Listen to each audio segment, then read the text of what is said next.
sobretudo a partir do Estado Novo, sempre foi marcada pela, explicitamente, né, nos seus textos legais, pela influência da legislação da Itália fascista. Né? A ideia de que a formação do secundário acadêmico era direcionada para as elites condutoras, essa expressão da legislação da época, e os meus alunos já escutaram isso de mim.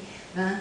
Então tem todo um contexto, né, que orientou a formação e a educação no Brasil, extremamente marcado, inclusive por essa dualidade, e tivemos os períodos de democracia que nós vivenciamos no intervalo das ditaduras, onde nós tivemos também a vigência das propostas dos renovadores que se preocupavam com a educação pública e que, em alguns momentos da nossa história, também faço questão de enfatizar que esse movimento renovador não é uniforme. Nós temos aqueles liberais que, embora perto de uma elite extremamente hierarquizada, de uma oligarquia, eles tivessem uma posição que avançava em relação a isso, uns também tinham uma veia mais conservadora em oposição a outros, como Anísio Teixeira, que se caracterizou por uma proposta mais democratizante e que teve o apoio, inclusive, na campanha da Escola Pública de 59, de pessoas de esquerda, como Florestan Fernandes e muitos outros. Né?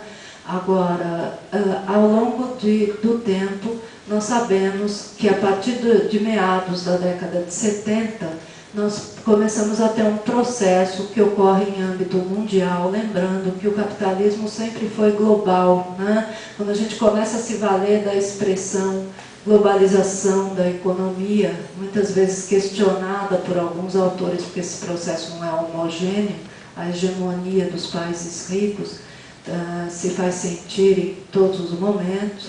Né?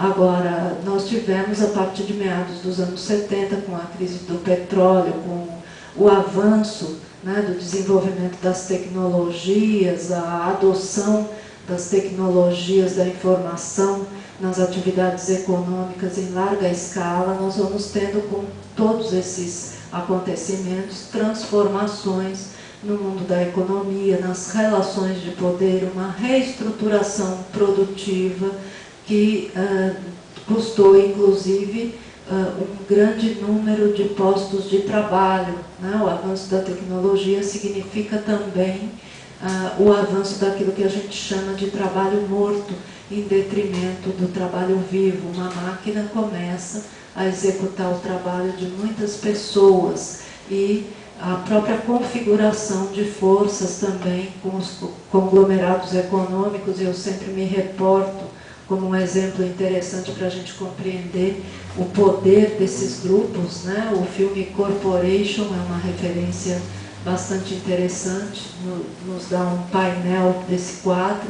Então, lembrando de toda essa construção nesse contexto e lembrando também que a educação se articula com um todo mais amplo, se relaciona com o desenvolvimento da economia, com as propostas de construção nacional.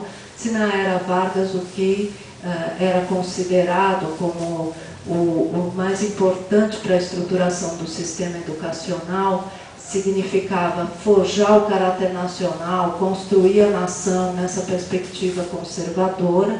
Depois, ao longo do tempo, sobretudo nos importa falar, já que o tema é o neoliberalismo, né? Nós vamos tendo uma outra configuração e lembrando que ao longo de todo esse tempo também nós tivemos situações, já que estamos numa semana de ciências sociais, onde a própria construção da educação oferecida, sempre mais aprimorada para as elites, passava por uma elaboração do currículo. E quando a gente fala em transformação ou reprodução social, lembrando que também na área da educação há toda uma literatura que versa sobre a educação vista como reprodutora das desigualdades do capitalismo, e aí temos a menção, a reprodução do Bourdieu, a teoria do Althusser, do Estado visto como aparelho, né, ideológico, a escola vista, perdão, como aparelho ideológico de Estado. Temos a teoria dos franceses,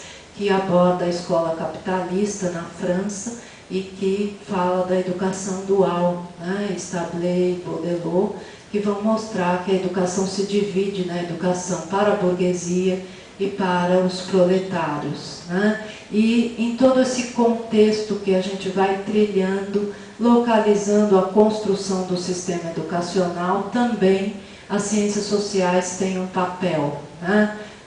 Nós sabemos que nem sempre, é claro que o conhecimento, a inclusão dessas disciplinas nos currículos, como filosofia, ciências sociais, são disciplinas humanizadoras, conscientizadoras, que trazem uma contribuição muito grande para que o indivíduo se situe no mundo, para que ele tenha uma dimensão da sua realidade social e política.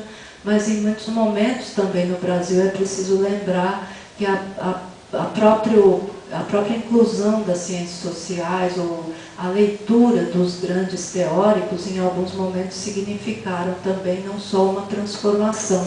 Se a gente, por exemplo, recordar a importância do positivismo, as marcas que ele deixa em alguns períodos da nossa história, né?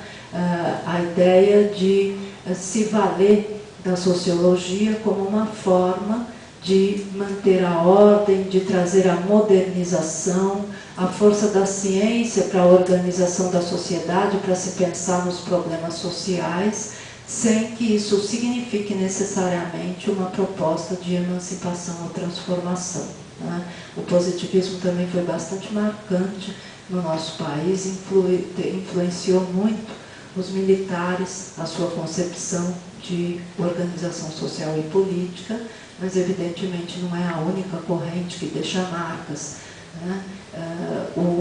A sociologia é inserida nos nossos currículos a partir de 1925, com a reforma Rocha Vaz, lembrando que no período da República houve uma inclusão também por Benjamin Constant, mas ela acabou não sendo implementada de fato.